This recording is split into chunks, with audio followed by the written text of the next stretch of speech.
आसान है। Please have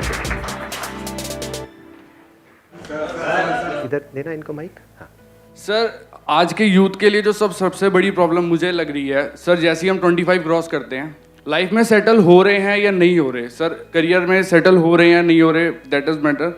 but सबसे बड़ी प्रॉब्लम ये आती है कि जो पेरेंट्स की तरफ से कि अब 25 क्रॉस कर लिया है भाई, सेटल हो जा, शादी कर ले। मतलब पर्सन को कौन सी एज तक सेटल हो जाना चाहिए, या कोई इसकी पर्टिकुलर एज है या नहीं है, या हमारे माइंड में ऐसा चलता रहता है सर? कितने चाहते हैं ये हो आज के सेशन का टॉपिक?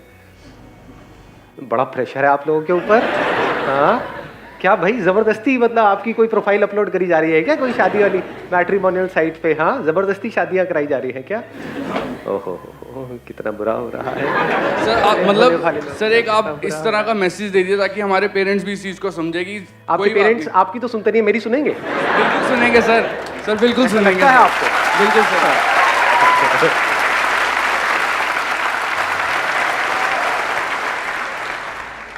माइंड में प्रेशर हो जाता है ना कि नहीं अब सेटल जल्द से जल्द होना है सर। सच सच बताना, मतलब ये प्रेशर उनकी तरफ से आ रहा है खुद भी अंदर से? नहीं मतलब कई बार तो मन करता होगा कि यार क्या अकेले नहीं सर, ऐसा सर होनी चाहिए। सर देखो जो नसीब में लिखा है सर, वो 28 पे भी वही मिलनी है, 30 पे भी वही मिलनी है, तो सर क्या मतलब कहीं ना कहीं इंतजार कर रही होगी आप, क्योंकि ये पॉइंट इंटरेस्टिंग है। मैंने जो क्वेश्चन पूछा उसकी डेप्थ देख पाए आप लोग?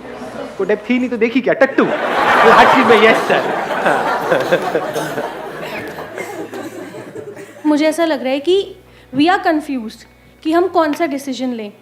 से आप अगर आप इनका बात करो, से शादी वाला बात, तो how to take a right decision, और हमें पता कैसे चलेगा कि the decision that we are taking is right और wrong? And what is a right decision? What is right decision? How we will get to know that the decision we are taking is right? ऐसे में शादी करना ठीक है या नहीं करना ठीक है? Whatever. कभी नहीं करना ठीक है या अभी करना ठीक है? हाँ अभी मतलब यहीं।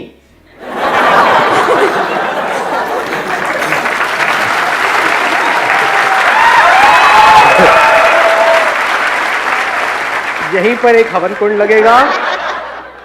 मंगला देखो आता है।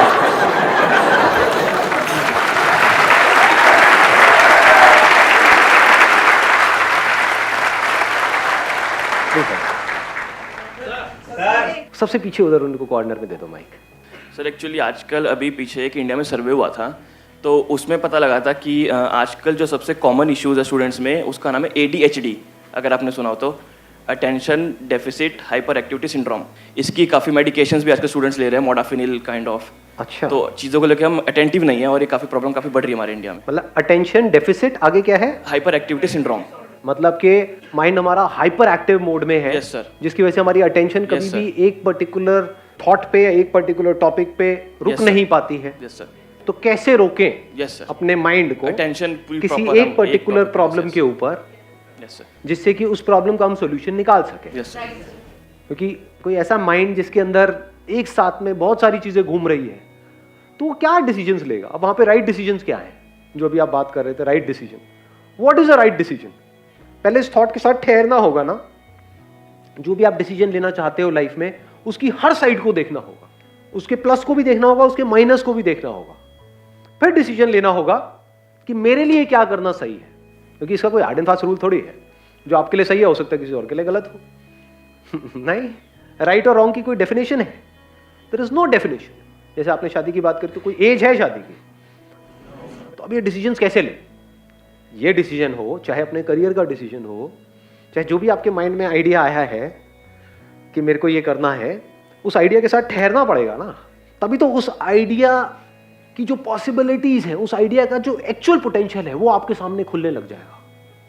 आइडिया आया, इमीडिएटली एक्साइटेड हुए, और फिर जैसे ही उसका कुछ नेगेटिव साइड हमको दिखता है तो हम एकदम ही डिप्रेस्ड हो जाते हैं, उसको छोड़ देते हैं। तो क्या हमारी लाइफ ऐसे नहीं चलती रहती है? एक मिनट में एक्साइटेड हो गए, अरे वाह वाह शादी बहुत बढ़िया है, अगले मिनट बेकार है, बढ़िया है, बेकार है, बढ़िया है, बेकार है। ये नहीं चलता रहता है, उथल पुथल नहीं चलती रहती है लाइफ। बिल्कुल ऐसा है जैसे एक रोलर कोस्टर में आपको बिठा दिया जाए, कुछ देर तक तो बड़ा अच्छा लगता है, बड़ा एक्साइटिंग लगता है। सोचो आपको बांध करके वहीं पे बिठा दिया जाए कुछ घंटों के लिए, कुछ दिनों के लिए, कुछ महीनों के लिए, क्या हालत होगी? उल्टियां करोगे। रोलर कोस्टर की बात करूं, एक जाइंट व्हील की बात करता हूं। जैसे गोल एक व्हील है, जितना आप सेंटर से दूर हो उतना ही ज्यादा प्रॉब्लम है जितना आप सेंटर के पास आते चले जा रहे हो। बिल्कुल सेंटर पे आ जाओ तो सेंटर घूम ही नहीं रहा है, सेंटर नहीं घूम सकता है, सेंटर पे जो टिका हुआ है वो घूमता है ना। तो वहां पर आप स्टिल होकर के इस पूरी मूवमेंट को देख सकते हो। सोचो ये कंट्रोल आपके हाथ में आ जाए, जब है सेंटर में आ जाओ और फिर घूमने चले गए, फिर सेंटर में आ गए। बट हमें ये नहीं पता है सेंटर में कैसे आते हैं। सेंटर को गोल बनाना पड़ेगा।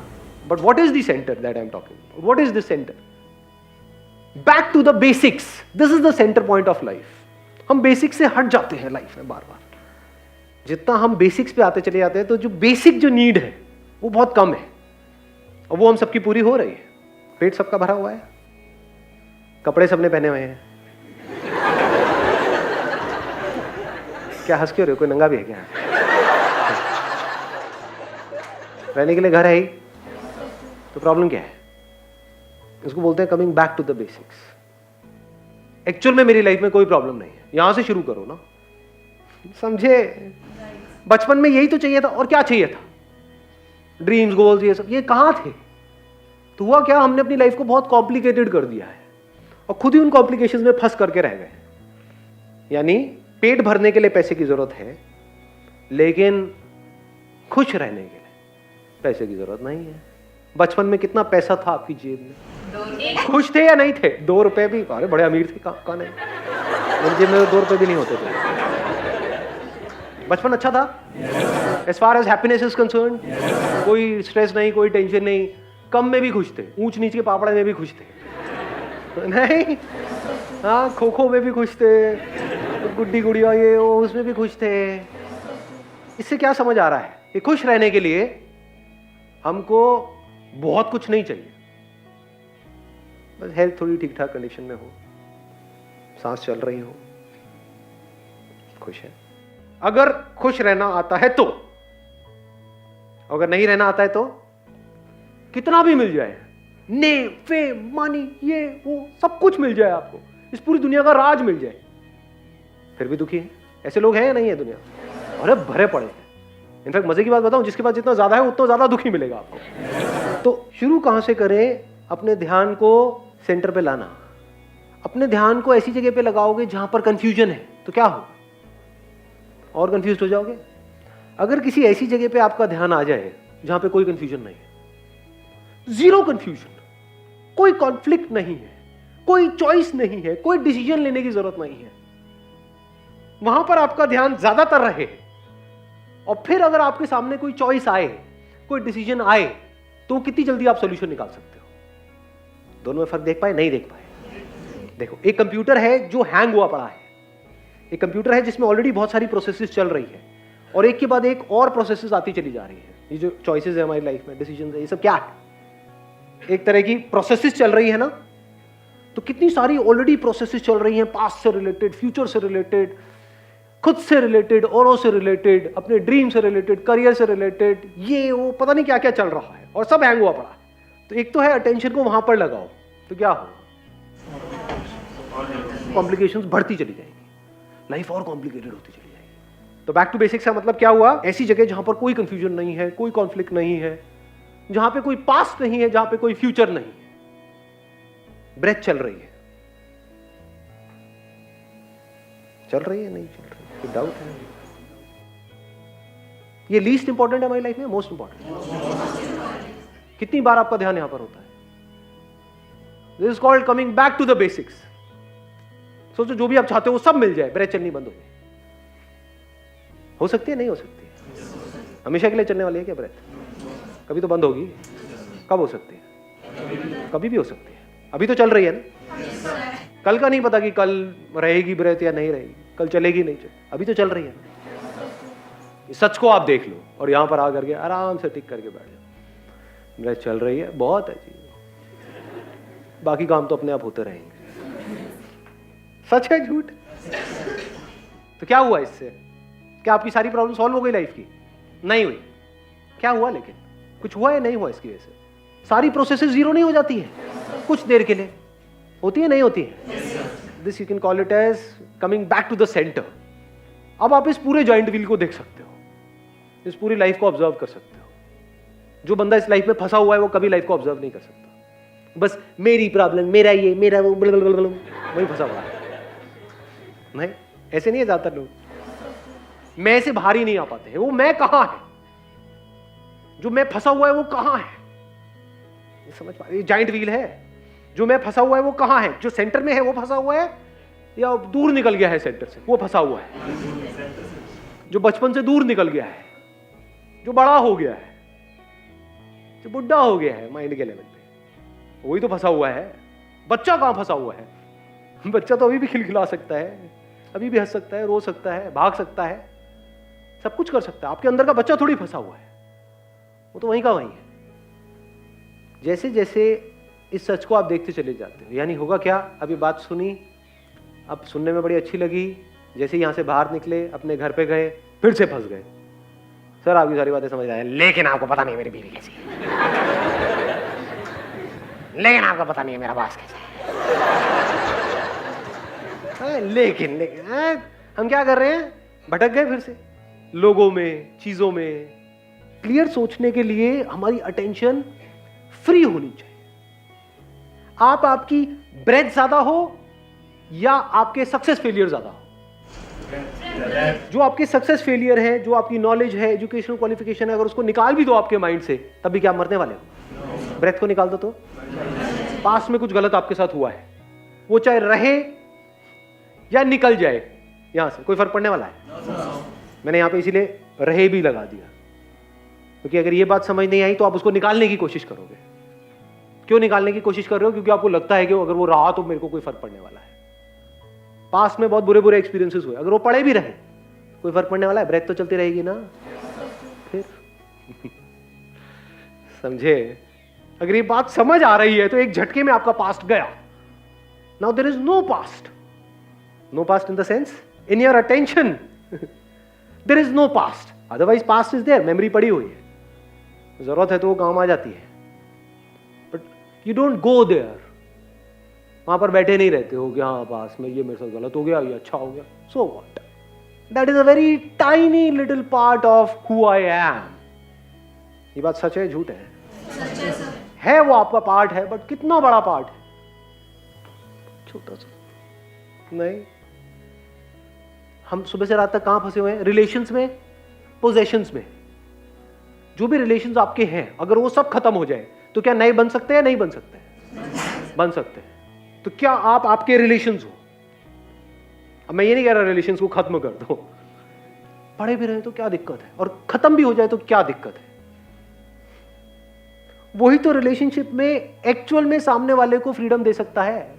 जिसको डर है कि अगर रिलेशनशिप खत्म हो गई तो पता नहीं क्या होगा, वो तो कब्जा कर लेगा सामने वाले के ऊपर, उसको पकड़ लेगा, उसको पोजेस कर लेगा, वहां पे जेलसी आ जाएगी, वो इस थॉट से ही पागल हो जाएगा या हो जाएगी कि अगर उसने मुझे छोड़ दिया तो पता नहीं क्या हो जाएगा। तो ये जिसको मैं कह रहा हूं छोड़ना रिलेशनशिप को, वही एक्चुअल में एक अच्छी रिलेशनशिप का ग्राउंड है। आप जितना छोड़ दोगे उतनी ही रिलेशनशिप बढ़िया हो जाएगी, क्योंकि सामने वाला बंदा कभी भी सफोकेट नहीं होगा। तो जब आपका माइंड यहां से फ्री हो जाता है, रिलेशनशिप से फ्री कैसे होता है? रहे तो बहुत बढ़िया है, ना रहे तो कोई बात नहीं। ये आप उसको नहीं बोल रहे, अपने अंदर बोल रहे, कान के नीचे घुमा के पड़ेगा, उसको तो झूठ बोलना पड़ेगा, नहीं नहीं मैं मर जाऊंगा, मुझे छोड़ दो, कि अंदर ही अंदर हंस रहे हो, अरे कोई बात नहीं। और ऐसे को कोई नहीं छोड़ता, सच बता रहा हूं। आप खुद सोचो, कोई ऐसा पर्सन जो आपके साथ में बिल्कुल इस तरीके से है, यहाँ तुम्हें जो करना है करो, रहना है रहो साथ में, छोड़ना है छोड़ दो, जो तुम्हें ठीक लगे बता देना, I am okay with all the options. तो क्या ऐसे से कोई लड़ाई झगड़ा होने की गुंजाइश रह जाती है? प्यार बढ़ता है, प्यार बढ़ता चला जाता है, वहां से प्यार की शुरुआत होती है। एक्चुअल में तो प्यार वही है ना। तो रिलेशनशिप्स को आपने अपनी जगह पर रख दिया कि relationships are a very small little part of life. Life तो बहुत बड़ी है ना, उसका एक छोटा सा एस्पेक्ट है रिलेशनशिप्स, छोटा सा एस्पेक्ट है पास्ट, छोटा सा एस्पेक्ट है पोजेशंस। पोजेशंस मतलब क्या? अब जो भी मेरे पास में है, जो भी है, जैसा जितनी भी चीजें हैं, उसमें पैसा भी आ गया, वो रहता है रहे, नहीं रहता कोई बात नहीं। क्या ये अपने अंदर से बोल सकते हो? Yes sir. अरे सुनना मैंने क्या बोला है। जिस मंदिर में जाकर के आप लाइनों में खड़े होते हो, प्रसाद चढ़ाते हो और भीख मांगते हो कि हे भगवान मुझे ये चाहिए वो चाहिए वो चाहिए, वहां जाकर के उस भगवान के सामने बोल सकते हो अपने पूरे दिल से कि भगवान मेरे पास में जो भी कुछ है, जो चीजें हैं, जो लोग हैं, वो रहते हैं, रहे नहीं रहते कोई बात नहीं, बोल सकते हो? अरे छोड़ो, भगवान कई बार सुन लेता है। मतलब कल सुबह उठे, बोलूंगा नहीं,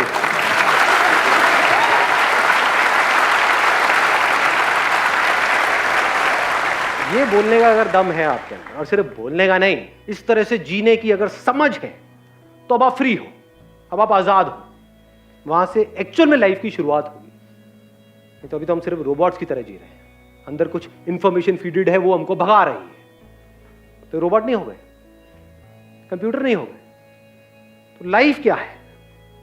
व्हाट इज लाइफ? वहां तक आप पहुंचते हो।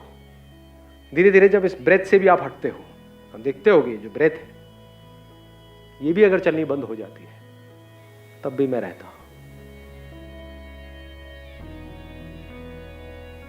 Breath is a very tiny part of my existence. तब आपको नजर आता है कि मैं सिर्फ यहां पर नहीं हूं, मैं वहां पर भी हूं। वहां पर मतलब सिर्फ वहां पर नहीं, यहां पर भी हूं, हर जगह हूं। ज्यादा हो गया ना? थोड़ा सा तो हो गया।